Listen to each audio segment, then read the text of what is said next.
The three men were now standing grouped about the table with its scattered books and manuscripts, and Ferrars bent toward Robert Brierly, putting a hand upon his shoulder. "Brierly," he said, "sit down, this thing is using up your strength. I will tell you what I think of all this, and then we must lock up this place for a little while just as it is." And as Brierly obediently dropped into the chair which the doctor quickly placed beside him, the detective resumed.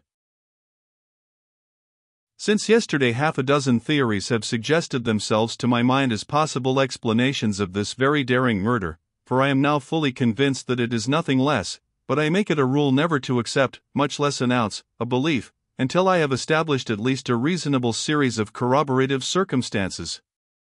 This I have not done entirely to my satisfaction, and so we will not go into the theory of the case, but will see what facts we have established, and fact number 1, to my mind, is this: your brother, Mr. Brierly, was most certainly shot down with malice aforethought.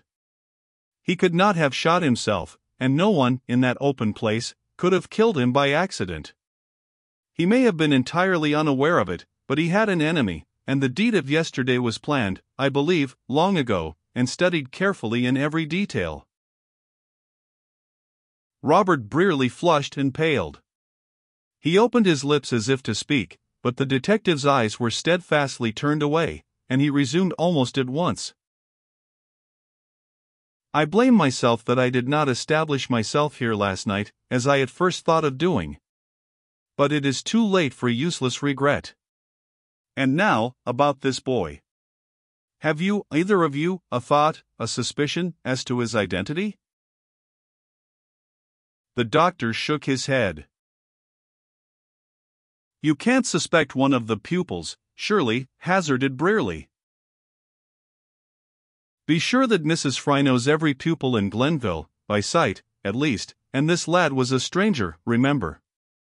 It was a clever lad who first secured the key to these rooms and then decoyed Mrs. Fry halfway across the town perhaps. How long must it have taken her, Doc, to go and come, in haste?" "Quite half an hour, I should think." "Well, we will assure ourselves of that later. Now we will suppose that this strange boy was acquainted with these rooms to some extent, and that he was, I fully believe. When Mrs. Fry is out of sight, and we know, from her story, that he was careful that she should be before he left his station upon the front porch, he slips indoors and evidently knows where to look for a lamp, which he does not light until he is inside this room. And Ferrars put a finger upon the match remarked upon by Mrs. Fry. Now, as Mrs. Fry observed, there has been quite a film of dust in the air for the past 24 hours, so that, in spite of the good woman's tidy ways, it has accumulated upon this dark and shining wood." And he put down his finger and called their attention to its prints upon the table at his side. "When we entered this room," he went on, "and I took it upon myself to look at that window with the swinging blind, under pretense of opening the shutters, I first noted that the visitor had left us a clue to his identity, several clues, indeed. Before seeing these I had thought that the boy was only an advance guard for someone else, but I see I was wrong. It was the boy, and a very keen and clever boy, who entered here alone. See upon this table, upon the window sills, and upon the desk, the prints of 1, 2, and sometimes all 4, small slender fingers." Ferrars paused a moment, while they examined the dust prints, faint but yet clear, upon the dark wood, and making lines of clearer color upon the painted brown of the window sills. "And what," asked Brierly, speaking for the first time since the detective began his explanation, "what was his real object?" "His real object. Ah, I see you have been observant, and if I am not much mistaken he has left something, but the things he took were taken solely to cover up the real reason of his coming. Mr. Charles Brierly's pistol, his watch, and the foreign bijouterie were so little wanted by this remarkable boy that he will no doubt get rid of them in some way at the first opportunity. All but one thing." "And that?" asked Brierly, breathlessly. Ferrars walked over to the writing desk and signed them to follow. "Observe that letter file," he said.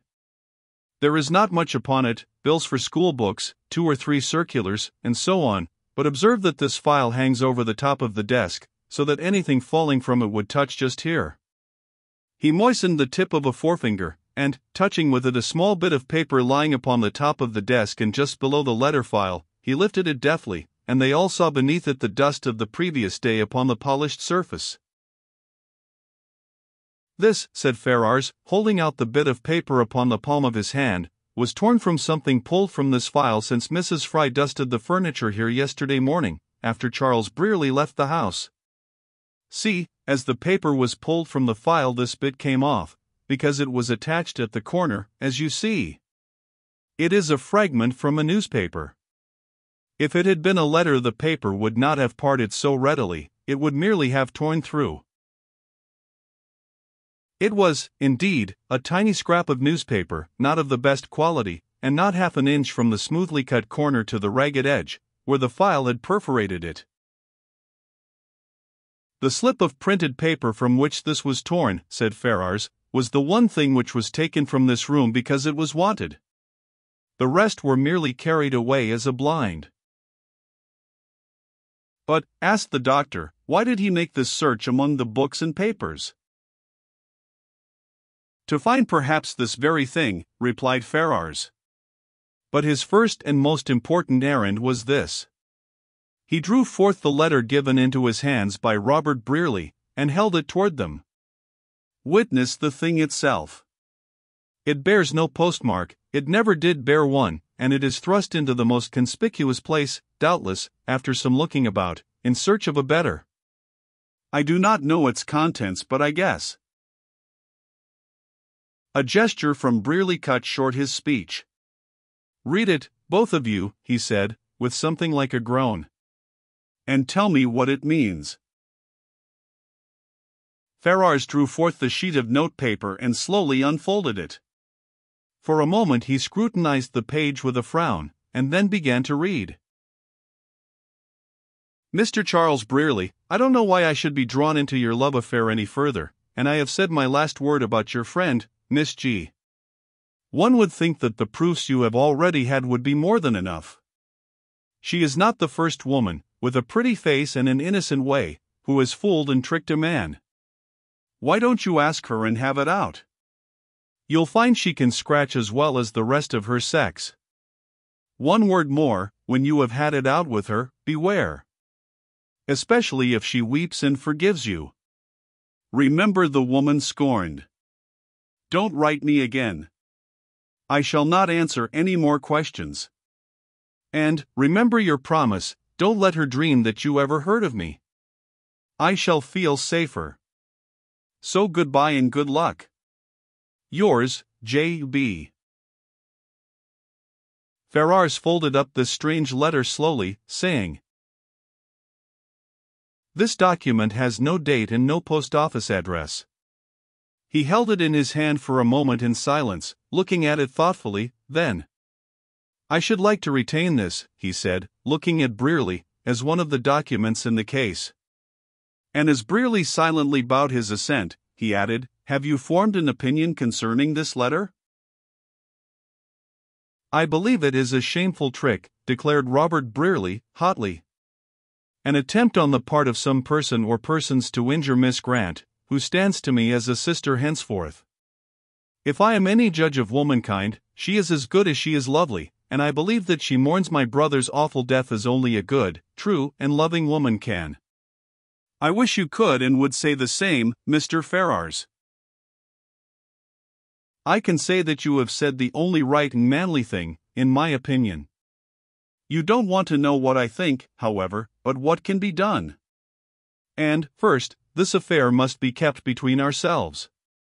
This letter makes it all the more important. If it has been put here to mislead justice and to make trouble, perfect silence regarding it will be the most baffling and perplexing course we can pursue.